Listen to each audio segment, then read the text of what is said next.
Oh, hey, I'm glad you're here. Let me ask you a question. Do you love something? Like, really love something? Like, would you say, I love movies? Because I've been hearing this on social media, etc., and more often than not, I'm just not sure the person is meaning what they say.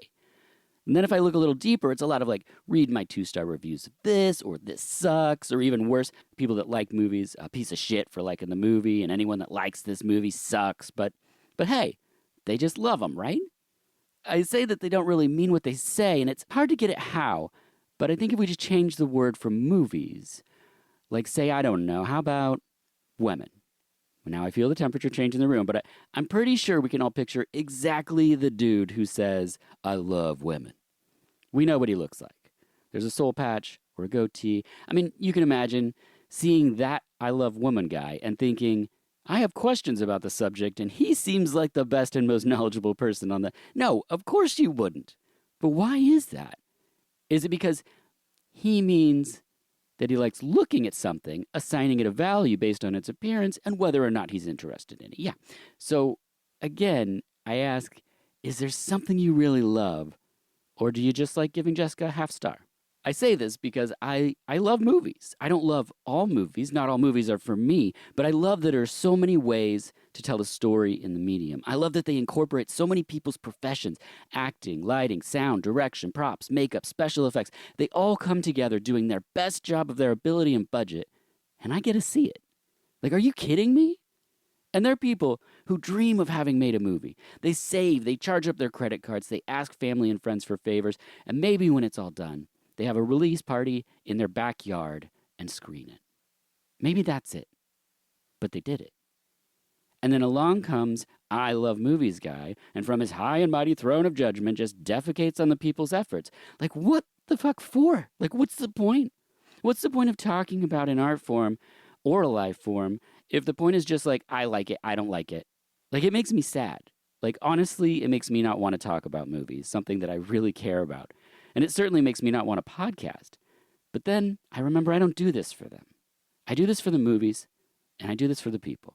And if I can introduce someone to a person or a film or a profession, that's a great feeling. So if you're listening to this, just know that the little kid who grew up in a video store is learning that movies can bring people together. And I've met many incredible people through this podcast because of movies. I've had the chance to interview so many talented people because of movies. It entertains people, it distracts people from pain, it makes us laugh, it helps us understand ourselves. So I love movies. And if you're listening to this, there's a good chance you do too, but in a different way perhaps than we've seen online. Okay, enough rambling. This is the final episode of Season 13, the Season of Chaos. Thank you for listening. We were exhausted when we recorded it. We didn't know when we recorded it, which is why it's coming out not on a Tuesday. We recorded it late and tired and still late. But I hope you appreciate it. We'll be back with Season 14. As always, in the time while we're gone, please check out previous episodes. There's so many wonderful people that we've talked to. And find us on the Patreon. A small donation keeps this podcast going, keeps us alive, keeps us coming back for Season 14. I've been writing some articles over there. You can read my thoughts, things that I wouldn't necessarily have a place for on the podcast. So please go seek that out, patreon.com/VHUS. The support is really appreciated. Thanks for listening. Let's just get right to this episode. It's things we've been watching. The guest is Sarah Marshall, and this is VHUS.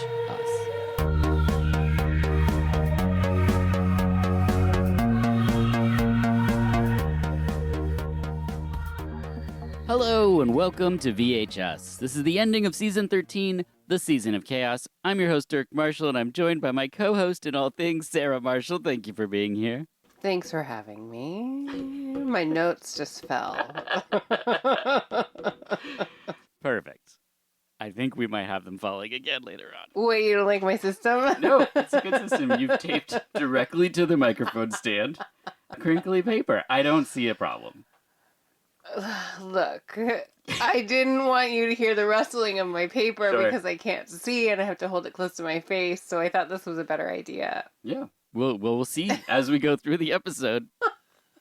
Okay. So far, good. So far, So far, so good.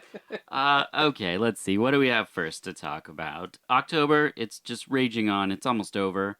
We're almost to November. It's really absurd how fast this month has gone by, but we've had a few things going on. Number one would be Hot One Season 22. Season 22, yes. Yes. How has it been for you? It's been really fun. It's a wild ride. I love watching people eat our hot sauce. Mm-hmm. But you know what I love even more is not so much the famous people eating our hot sauce, but it's the people that love the famous people coming and telling me afterwards how rad it was to see them eat our sauce. Yeah. So like, you know, the farmers market and the events, people are just coming up to me and they want to high five me and their favorite person, whether it be Bobby Flay or Cardi B, like they just want to tell me how rad it is that this is all happening. So that's my favorite part. It's very fun. Yeah, it's so weird to be able to say, like, this is the sauce that made Justin Timberlake take a pause. And it's not a lie. Like, that's a real thing in our life. And that is so weird and magical in a way. It's very fun. I want to know who the next guest is going to be. Yeah, Did you I don't see know. the teaser? No, I didn't. Did you? Yeah, it said, I'm very into the LA punk scene. Huh. And people's guesses were all over the board. What were some of the guesses? Kat Von D was one. She hasn't been on yet. She hasn't been on yet. That would be very cool. We saw her in LA when we were there. We did. And I wanted to like go up and say hi, but then I was like, she's just trying to get lunch. Yeah. Like, why do I got to be up in her biz? Yeah, they were just waiting outside to go into a restaurant. Yeah. So I was just like, oh, cool. So that would be very fun.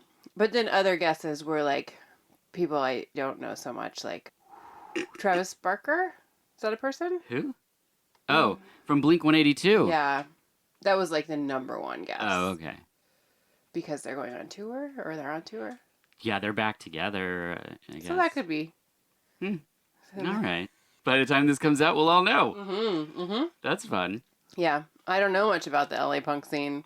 I don't currently. No. Yeah, I didn't know if it meant past or present. I mean, does it still... I mean, it must still have a punk I scene. guess.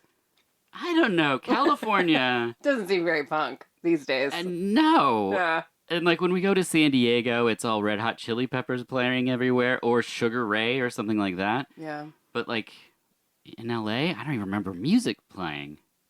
I don't either. Weird. All right. Well, We'll see. Whoever it is, people are going to be excited about it. I Yeah. mean, that's the thing. It's like, it doesn't matter. There's always a fan base for these people. And so that's like the fun part about it is that I get to meet people that maybe I didn't know that they were super into wrestling or they were super into. oh yeah, we just had a big wrestler on, Yeah. Mick something. Yep. Super fun. Mick Foley. Yeah, that's the guy. Seems like a gentle giant. Mm-hmm. Hmm. Wrestled a bear. That's true. Who hasn't though? Would you, if somebody was like, "Hey, do you want to do Hot One Season 26?" Do you think you'd say yes? So that would be like in a couple years. Yeah. Sure. I'll Okay. give it a go. I need a break. Yeah. It's a lot. It is a lot. It's a lot of managing. And anytime you're shipping across the country, it's really challenging and hard and stressful. And with any business, like you take these risks. And so that's part of it. You know, Yeah. it's risky to ship thousands of bottles across the country. And so, you know, that part for me is a little stressful. So I need a break from it. Sure. But, you know, yeah, down the road, sure. I wanted to put something out there because I don't think people really understand how the show itself works. And I don't want to divulge any of their inner workings, but I do think that it's important for people to know that it's not a pay-for-play show. We didn't pay to be one of the featured sauces. Right. And yeah. while they have sauces that they make, I think it's really cool because they don't have to do this to involve like makers like ourselves and give us a spotlight. You know, we're for 10 episodes, there's a point in it where they're doing a close-up on something that you make. Yeah. And, you know, celebrities have that.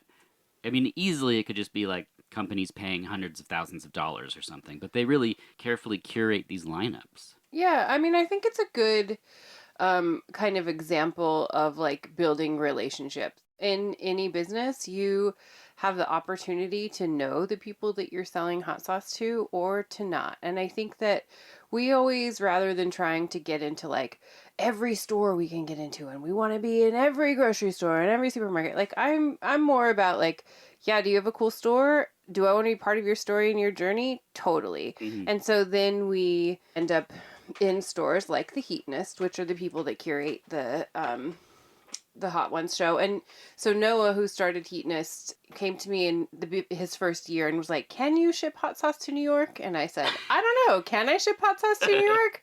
Let's try it." So I was shipping hot sauce to his apartment in New York, and then he was selling it out of a push cart at the Brooklyn flea market. So that was, over 10 years ago, and this has just been this kind of developing relationship. So that's how we ended up on the show, is that they have sold our hot sauce for a very long time. Mm-hmm. And we finally came to a point where we can make enough hot sauce to send to them.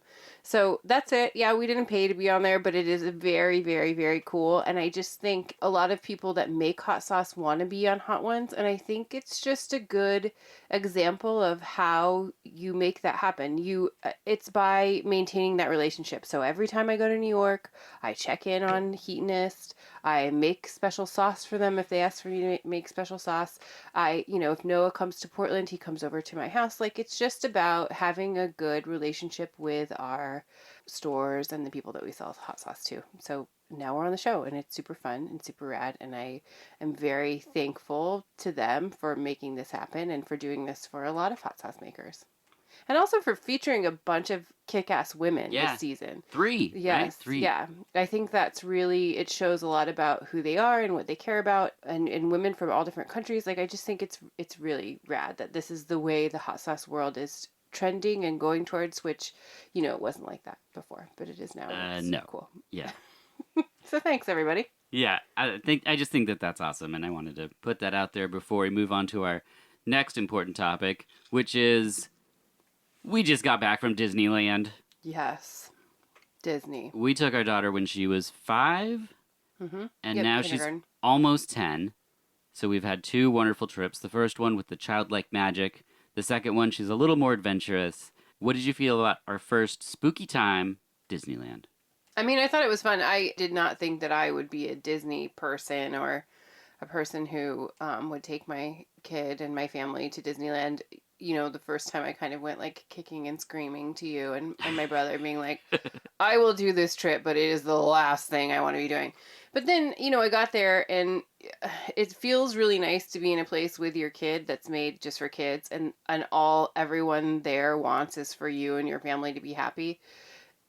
Feels awesome. Like, the restaurants are made to take your kid to. Oh, yeah. Everyone, acknowledges and talks to your child like they're very important. And the rest of the world is not like that. And so it feels really nice to be in that space. Yeah, so I had a great time. I loved the Halloween Disney aspect. I love all the other kind of freaky weirdos that go. Yeah, so many. It makes me feel like I'm in a comfortable place, which is also not what I thought it would be like right. to go to Disneyland. Yeah. I thought it would be people that were not like me, and it is mostly people like me, I feel like, in some aspect of weird. Mm-hmm. And here's the hot take. All the younger generations love hot takes. So what's your feeling on the reskinning of the Haunted Mansion with the Nightmare Before Christmas? I love it. I think I love the original Haunted Mansion. I love scary, spooky stuff, and it's just scary enough to bring children on. It's not really that scary. They can handle it. And so I love the original version, but I loved the Nightmare Before Christmas because it's like combining my 2 favorite holidays, which is Christmas and Halloween. We always have spooky Christmas with our vampire tree topper and all of our spooky decorations. And that's what the whole Haunted Mansion is. That movie is not what I live for, and I don't have like Nightmare Before Christmas socks and things like that. But, I can appreciate skeletons and Santa and all the things together. So I loved it. Fantastic. Yeah. All right, well then let's just get right to it. We've been watching a lot of movies, and so it's time for us to just kind of run through them in hopes that maybe it puts it on your radar, maybe it's something that you love, maybe it's something you haven't heard of. Some of them were definitely new to us this season, so here's some of the things that we've watched so far. First, I wanted to say, in addition to these, I also watched all of the Nightmare on Elm Street movies for the Film Feast podcast, so please check that out. That episode's out now. We personally rank all of the films, including Freddy vs. Jason, in the Room Rank. check that out. And the first film we're talking about now, though, is Dracula 2000 from the year 2000. Directed by Patrick Lussier, stars Gerard Butler as Dracula, Christopher Plummer as Van Helsing, and Johnny Lee Miller. What was your thoughts on Dracula 2000? Well, I'd never seen it. Me neither. So I was pleasantly surprised. I thought it was fun. Mm-hmm.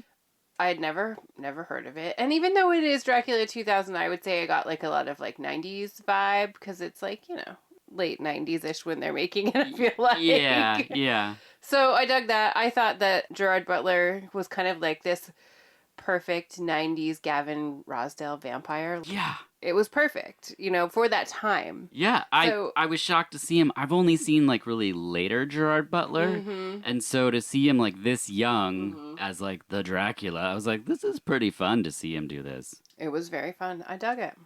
This era of horror movies, I don't know how I didn't see these. This made it in the theaters, you know, this was a big to-do. It's got that new metal soundtrack situation. Yeah, the music was fun. I mean, so fun.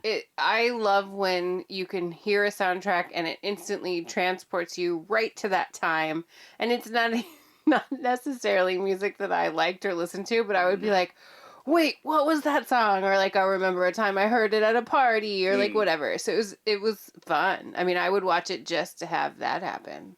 Yeah, I think this is the one where the final credit sequence is like a minute and a half of each song that's on the soundtrack.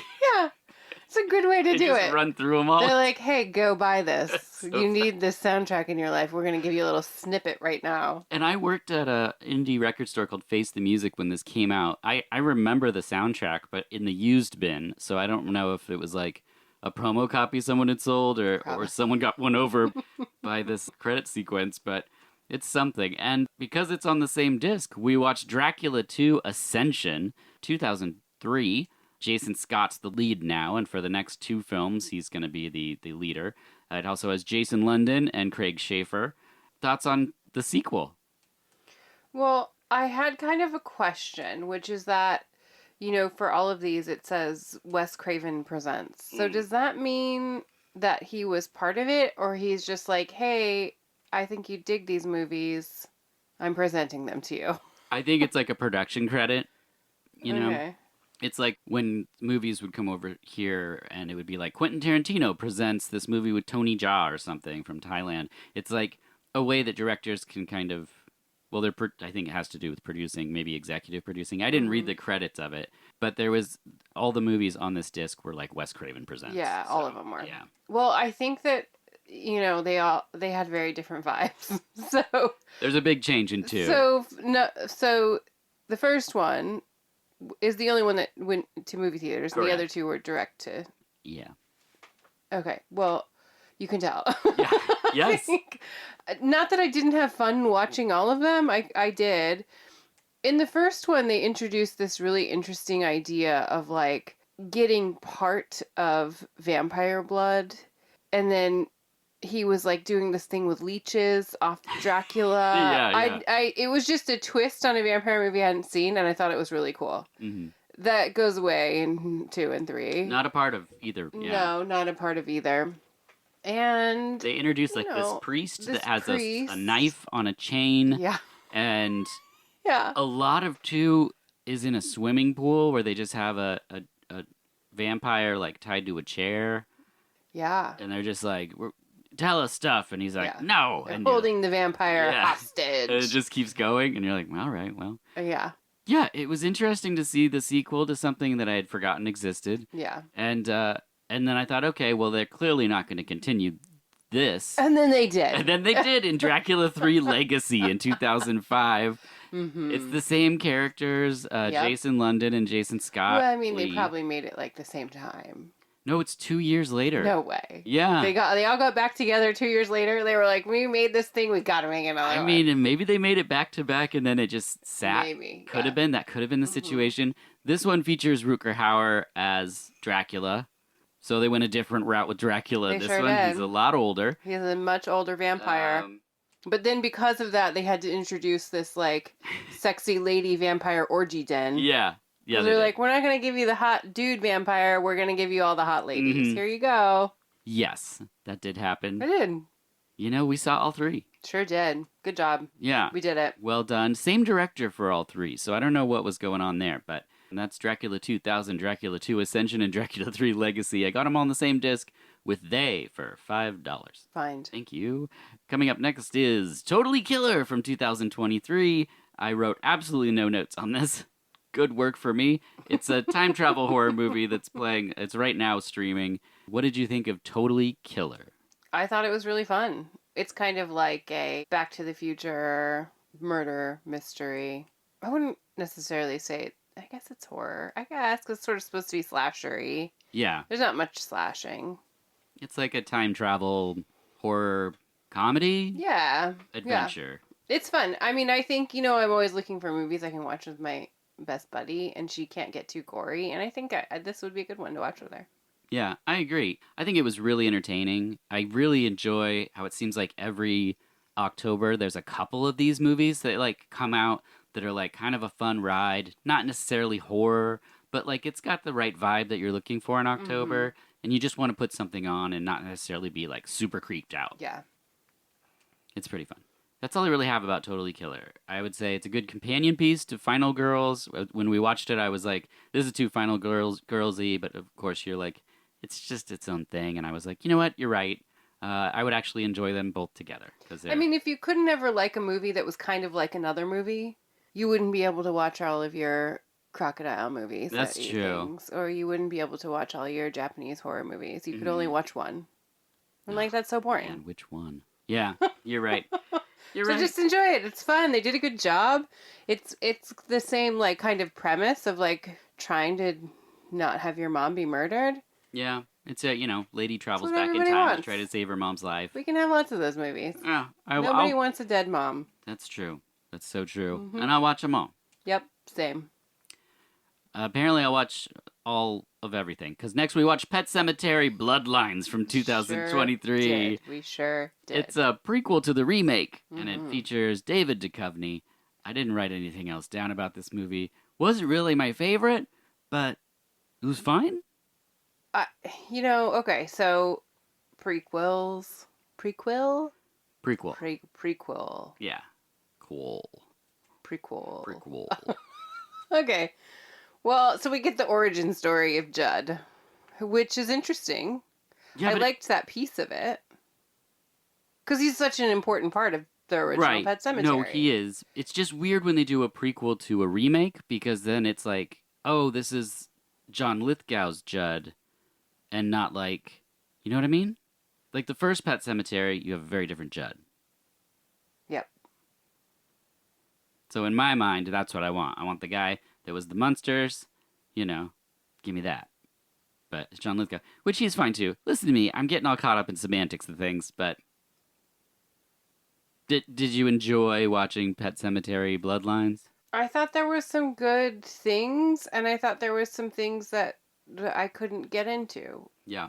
I think Pet Sematary, the original Pet Sematary, I watched and was scared. Yeah. And I think you had a creepy killer kid. You had the spine. Sister Zelda. I mean, you just have images that are stuck in your mind forever, and I would say that I didn't get those in this movie. Sure. But I mean, I had a good time watching it. I liked the idea of it because of with the time and place that it was taking place. There was a lot of war scenes and talk, which is a big part of a lot of people's lives. And I do think I don't know his name, but the young man who played the soldier. Yeah, the soldier. Mm. He was very good. Yeah. He was very good at being a, disassociated, damaged young man who came back from war. And I think that should be honored. He played that character very well. Mm-hmm. But, it's not, to me, that's not Pet Sematary-ish. So I was kind of like, which story are we going with? Because there was like kind of a lot going on. Yeah. But I do, I read a lot of Stephen King books, and I like how no matter what movies and books he's part of, there's always this idea of like whatever the evil is, and however, if it's a person or if it's a spider clown or if it's an alien, whatever it is. Spider Cloud. There's all those crazy things. He does a lot of crazy things Yeah, with like yeah. who the monsters are. But the theme that is always there is kind of like they know our secrets and that's what messes with us.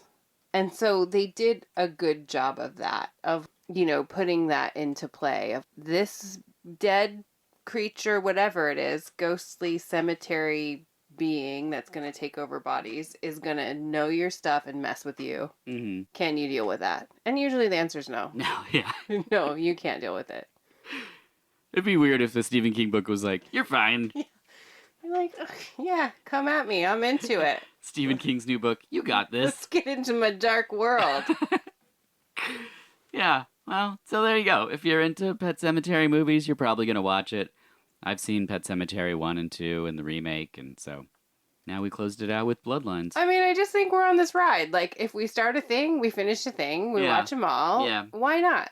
Yep. That's what movies are meant to do. And then Right. you, talk about them. Yeah. That's it. That's it. Watch all the Pet Sematary movies. Why not? Yeah. What else are you doing?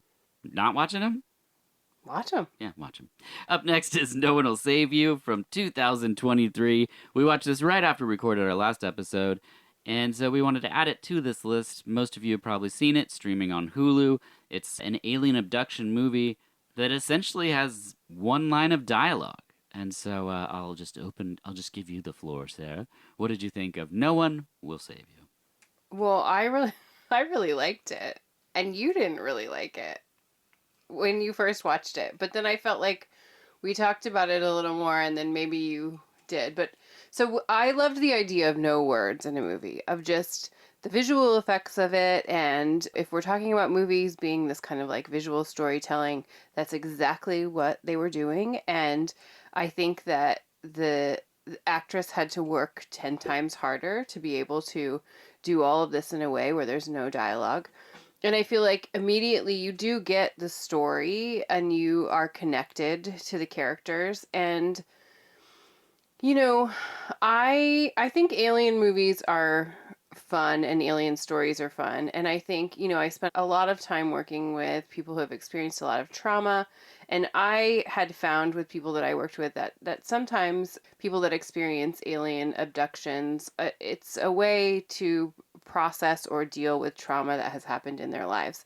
And, people either will understand what I'm saying or not, and it doesn't really matter. That's not so much part of it, except for I think in this movie, it can be. It's this young girl who has had this tragic thing happen, an accident or not, either way, but if you could maybe think none of the alien parts are real and it's just her dealing with the aftermath of her, I don't know. Am I supposed to say what happens in the movie? I don't know. It doesn't matter. She murders her friend. Murders her friend. And then that's hard stuff to deal with. Mm-hmm. Accident or not, or tiny, one small thing happens and you have to deal with it your whole life. That is traumatic and it is traumatizing and it hangs with you. And so you find ways to deal with it. So I think that we're from this area of Oregon where aliens are, everywhere you go, there's like alien abductions and alien stories and there's this portal to this world and all this stuff. Interdimensional Bigfoot. Yeah, so you just become part of it living in Oregon. It's part of like everyone's sort of dialogue. And I think that all of the alien stories are very interesting. No matter what, it's someone's experience. And I think that it's, they should all be listened to and heard because there's something there. Like if somebody feels like they experience that, there's something there no matter what. And I think that this movie perfectly describes every good alien abduction story I've ever heard or seen. It's all in the movie. And I think that that's really fun. Yeah. I think the soundscape for the film is really amazing. All the sounds the aliens make, these little gurgles and things are really cool. Yeah, they're like clicky gurgles. Clicky gurgles. The old clicky gurgles. Very popular in the LA punk scene right now. Probably. And yeah, it's worth watching for that. I'm not a huge The Greys alien person, so these type of alien movies with all CG effects are normally not my bag, and that's what I sort of bounced off the first time. Mm-hmm. But then when we were finishing it, because you had gone to bed, I was like, yeah, no, I get all the points you were making. I actually really enjoy this movie. I was happy to sit through it 2 times. and I'll probably watch it again just because the lead performance is also really great. So good. And since you mentioned aliens and trauma, remember Mysterious Skin, the Greg Araki film? Mm-hmm. I mean, Yeah. that's one of the greatest ones. Yeah, and I think it's like a prime example Yes. of like when adults and children are dealing with sexual abuse, sometimes it's so horrific they cannot, it's easier to think of an alien that they do not know Mm-hmm. doing something to their body than Uncle Jim, who they have to see every day. So they Right. come up with these stories, and I think he was the perfect example of Oof. like the theory being put out into the world that Mhm. yes, this is something that happens, and not that means every single person that has an alien abduction story that is what has happened, but I think we should just be mindful of listening to people's stories, and especially alien stories, because there is something going on there. Yes. Next Mm-hmm. is a movie that I watched by myself. It's Gunjam Haunted Asylum. It's from 2018. It's a movie that is found footage about a group that goes into a haunted asylum, and everything doesn't go great. And it's one of the best found footage movies, in my opinion. I think Wreck will always be my favorite, especially as a series. But it's just a movie that gets all the creepy stuff right. And one of my favorite things happen, and I love this in movies where there's a moment where it bleeds into reality. So I'm sitting by the TV, I'm like 2 feet away, I got my headphones on, I'm totally enwrapped in this like haunted asylum. The lights are all off pretty much except for one light in the kitchen. And out of the corner of my eye, I just see you because you had put our daughter just to bed and fallen asleep. And out of the corner of my eye, unexpectedly, you just walked into the kitchen. So I just saw this shape, and I it got you. yeah, it really freaked me out, and I loved it. So if you like found footage movies, if you're interested in one that really really is effective, Gunjam Haunted Asylum is wonderful. 2018, putting that out there for everybody. And then next is Della Morte Della Mort from 1994, aka Cemetery Man, starring Rupert Everett as a groundskeeper of a cemetery where things don't stay dead. So fun. This was a first time watch for you, and I'm so excited to Yeah, hear your thoughts. I'd never seen it, never heard of it. It's kind of like I don't know, like a zombie comedy, right? I mean, that's how I would describe Sure. it. Yeah. But it's Italian, Mm-hmm. which makes it way more fun. Yeah. And Very stylish. very stylish. I love all the late night graveyard. Yeah. You know, any goth kid would be totally into this movie. I think it's very fun. Yeah. There's like tombs and all kinds of Yeah. like fun horror gags and things, and everything that's buried comes back after 7 days. I think is the Yeah. premise. Mm-hmm. Really great. It's on Blu-ray. Kind of hard to find, but if you know where to look, you can locate it. I did find a pretty good-looking version on YouTube for a friend of ours that wanted to see it. So keep your eyes out there for that one. Crossing one off from 2005. Next, we have something I didn't watch called House of Wax. Directed by Wam Colette Serra, who did The Shallows and Orphan. Stars Paris Hilton, Elisha Cuthbert, and Chad Michael Murray, which is the reason I didn't watch this movie back in the day. There was a MTV making of this, and there was a part where it was behind the scenes and some of the wax got on Chad Michael Murray, and he was really upset and kind of whining, if I'm being honest, in the clip. And I was just like, I don't like this at all. I'm not watching this. And it was the whole Paris Hilton height of all of that stuff. So I just was like, this is a horror movie for teenagers. It's not really for me. But people kept saying, House of Wax, this remake, is really good. And so I was like, okay, this is the time we're going to watch it. I put it on. What did you think? Well, I had actually seen it, or at least What? seen parts of it, because I was taking this communications class when it came out. It was when I was like kind of finishing up school for college, and we were studying the way that people speak and their mannerisms and how that affects us as society. It was like, I was a sociology major. So we were talking about all of those things. And so Paris Hilton, this was her first like movie, but she was on reality shows. And so she had come up as, this is who we are being led. We are following this person. She is leading us. Why? Like figuring that out. So we watched parts of this movie, and it was whenever she would be talking, which is really quite interesting. What a thing to study. Right? It really was. Because then you start thinking about it like, why are we following this person? Yeah, I have no idea why anyone was into Is this. it something about what she says and how she says it? No, It's it's because not. she was rich, right? Because she's from the Hiltons, and she would just talk about like whatever. Like, were you studying vocal fry? Where she's, Kind of. this house is made of wax. Yeah. I loved the That House is a of Wax. terrible Paris It Hilton was a terrible impersonation. Paris Hilton impersonation, but it doesn't matter. I get what you're saying. You got it. I liked the House of Wax itself. Yeah, I thought that piece of the story was very cool that's and the very best part. weird. I love the idea of a town that's like Yeah. just made of wax, where there's all these wax people. Spoiler alert: there's wax people. Spoiler alert. 2005. House of Wax has a lot of wax people. Yes, We don't want to ruin it for you. No. And Paris Hilton is in it. she is a lot. Yeah. In her classic tracksuit. Yep. All right. Well, there you go. House of Wax. I don't really have anything to add. I'm not sorry that I watched it. It's definitely a 2005 horror movie starring Paris Hilton and Chad Michael Murray. Yeah, it's interesting. It's, Yeah. you know, it's not. Give it a go. Yeah. Check it out just for the wax. Why not? And then next, we watched this. The Grudge from 2004, directed by Takashi Shimizu, follows Sarah Michelle Gellar as she is sent to take care of a woman who's pretty much surrounded by ghosts. Have you seen The Grudge before? I know you haven't seen the Japanese films that it's based off of, but did you see this Sarah Michelle Gellar joint back in the day? No. And I'm surprised because, I had a roommate around that time that was a very big Buffy fan. So we Mhm. watched a lot of Buffy. I don't know if this was just not on her radar, but, I had not seen it. No. And what did you think? I thought it was fine. I thought it was good. Yeah.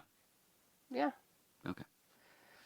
The thing I liked about it is that, I proofread your Patreon articles. Well, thank Secrets. you. Yes, Secrets this is are true. A out. little peek behind the scenes. I don't make any changes except for to grammar. That's Mhm. it. Mhm. I don't change Dirk's words. But I got to read about your Yeah, I wrote it on the Patreon about The Eye. yeah. Which is a franchise. Not a lot of people know franchise. So I wrote about the I2, the I3, or I10, the Child's Eye, and the American remake of the Eye. Yeah. Well, I just think, reading your article about that franchise just kind of got me thinking about in general. So I haven't seen the other movie that this is based on or part of, but I would like the idea of watching it to kind of watch all of the things and that there's like history in that and there's like things that change. So it just really got me like thinking about it, reading your article and watching this movie at the same time. Well, yeah, there's a thing that I kind of talk about in that one and it links to this movie directly, because this is a remake of Ju-On, which was directed by Takashi Shimizu. So this is pretty much unheard of, came over to the States to direct a remake of his own movie. And one, I think that's a great idea if you're going to, have a movie remade in a different country with the idea of another culture, hopefully embracing it more. Have the original people do it. The reason I think that the I remake doesn't work, because you hire these French directors to come take a movie from Vietnam and put it in the States. You're changing all the touchstones, whereas Takashi, the smart thing he does is take Sarah Michelle Gellar and put her into Japan. Yeah. So we still have reasons why these ghosts exist there, and they're doing what they do, I'm imagining, in that culture. And the reason I love these movies so much is because I don't understand why the ghosts are there, or they're clinging to rage, or this act of violence that traps this, little boy in a closet that makes cat sounds, or whatever it is, and it just really freaks me out because I have no way of knowing the rules even. So I enjoyed the remake of The Grudge. I have the sequels after this, and I have the original films as well. I haven't seen the sequels to the American remake, so that'll be interesting to kind of see those, but yeah, I think it's fun. Yeah, and I think I'd watch anything with Sarah Michelle Gellar because I have that connection from Buffy, and she's fun. I don't think she comes back for 2 or 3, but it's a Dracula 2000 situation. Which brings us to Night Flyer from 1997? Is that right? Gosh, I think that's the wrong date. Next up is Night Flyer, starring Miguel Ferreira, about a vampire that flies around in a plane and murders people in airports. it's based on a Stephen King novel. So this is another Stephen King for October. What was your thoughts on Night Flyer? I think that it's another like Stephen King movie, so it's got this theme of the evils of press and storytelling, and that it's not that like really, we're all the bad. Mm-hmm. Which, I think makes a good story. I did write down dickhead vampire with a big head and a long tooth. So I don't know. Those were my notes. That is pretty accurate. And it's on the cover of the DVD that I bought. But when it's revealed, it's a pretty good horror effect. He looks really terrifying. His teeth are way messed up. Yeah. Like, I wish there was more of it in the movie, but this is like that era of Stephen King where it was, there's the atmosphere and everything, and it's really less like a constant roller coaster horror show. You're really watching these people be behind on the vampire who's flying around in an airplane, biting holes in people's necks. Yeah. But I enjoyed it.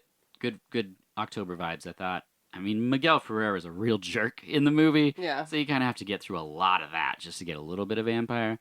But that's okay, because our next film has a lot of vampires. Because we watched Sundown, The Vampire in Retreat from 1989, directed by Anthony Hickox, who did Warlock, Waxwork 1 and 2, Hellraiser 3, stars Bruce Campbell, Dana Ashbrook, David Carradine, Deborah Foreman, M. Emmett Walsh. It's about a town of vampires trying to live on fake blood, and the old-timey vampires that want to drink real blood. What was your thoughts on Sundown? Tale as old as time. A tale as old as time. I thought it was so fun. I had never seen it. I love baby Bruce Campbell. He's so young in this. They put a mustache on him so he doesn't look like an absolute baby, but he's so young. so young. But still so very much himself. Yeah. That I just love it. Yeah. I love him in it. I Same. think he kind of makes the movie. Yeah. Yeah. I loved it. Yeah, it's really fun. Anthony Hickox is a very stylish director, and, the film is set in, like, the 50s. And so he got the cool old cars and this tiny old town, and the cast is kind of quirky and indie, and it feels like it's shot very stylishly. Like, the movie feels bigger, even though you kind of know that, like, this couldn't have been, like, multi-billion-dollar movie. But it's very fun, and, I mean, who doesn't want to see Dana Ashbrook in more movies, from Twin Peaks? Yeah. It's fun. Yep. I loved every character. Yes. They're all really funny. There's like a quirky, weird Twin Peaks vibe that runs through it. And, things that are explained maybe too much and things that aren't explained at all. I like that. Yeah. I love that it introduces the idea of vampires that can be out in the sun if they have enough sunblock on. Yeah. And they want to live like normal lives, so they're just all these old vampires slathering sunblock on and sitting out in sun hats. Yeah. It's just really great. It's very fun. Yeah. So that's the Sundown, The Vampire in Retreat, 1989. I think Vestron put that out on Blu-ray. So check that out. Up next, Dark Harvest from 2023, directed by David Slade, who did 30 Days of Night and Hard Candy. Teens confront a legendary supernatural specter that emerges from the cornfields of a small Midwestern town every fall. This is one of our late editions. I kept hearing people talk about it, and I was like, well, let's see it. Another movie set in the 50s-ish. And what did you think of Dark Harvest? I thought it was interesting. An interesting idea. Mm-hmm. I still don't know that I exactly understand what was happening. So, something Jack, Sweet Tooth Jack, Sweet Tooth Jack. basically Pumpkinhead Yeah. 2.0, Mm-hmm. pops up out of a cornfield Yeah. every year. Yep. And the boys in the town have to kill him before he reaches the church. Yep. Or their crops all die next Yeah. year or something like that. And the kid that kills him always is like, his family gets money, like $25,000, and they become like singers or something. Something good always happens for whoever kills him. And that's basically the whole movie. Yes, but really they become Sawtooth Jack, the person that wins, becomes the thing. Yeah, I mean, sure. Spoiler alert for Dark Harvest 2000. Oh, oops. You can cut that. All right. But that's the part that I was confused by. Sure. Because... That's the twist.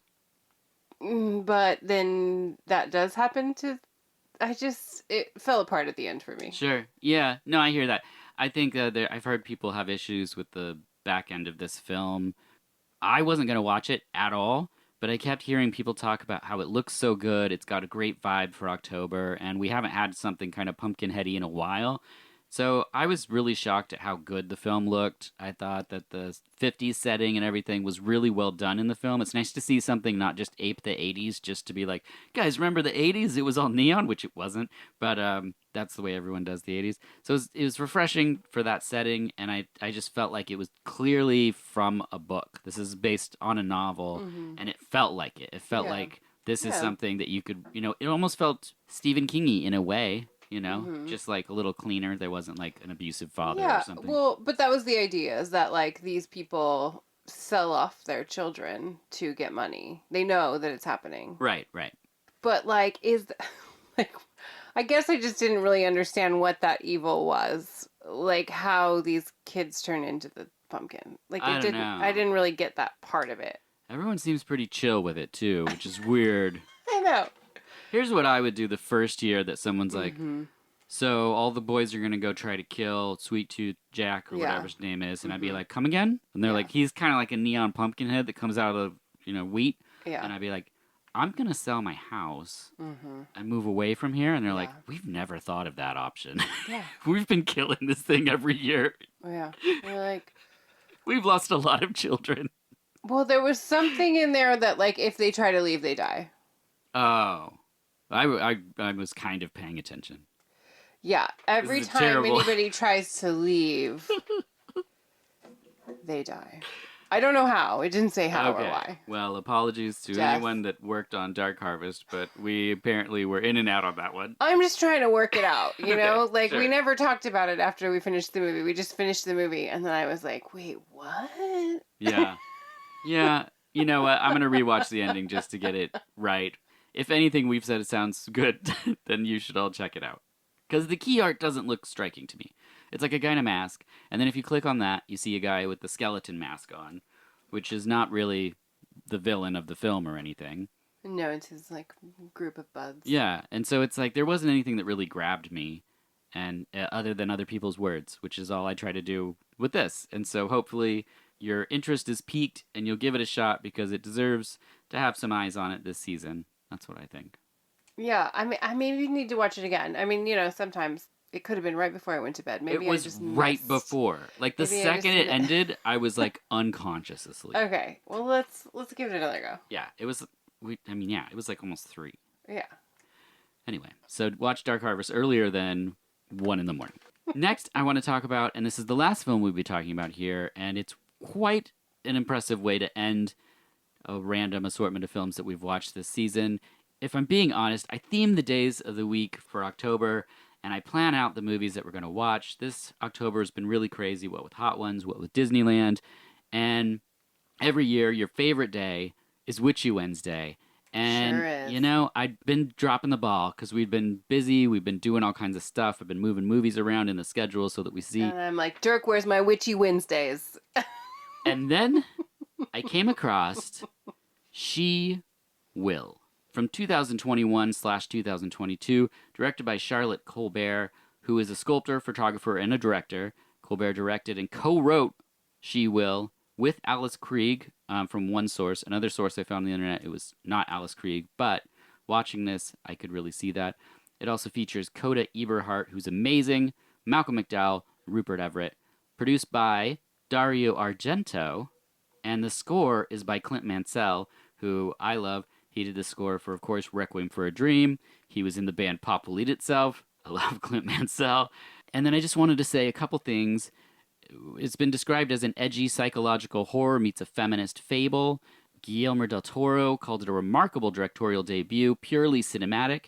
And Alfonso Cuarón, who directed Children of Men and Roma, said that it sits in the tradition of great psychological horror films, which leaves one questioning things long after it's finished. It's a story about Veronica, a former film star who goes to a healing retreat in Scotland with her nurse, Desi, after a double mastectomy. And the place where she stays is the site where women were burnt as witches centuries before. What were your thoughts on She Will?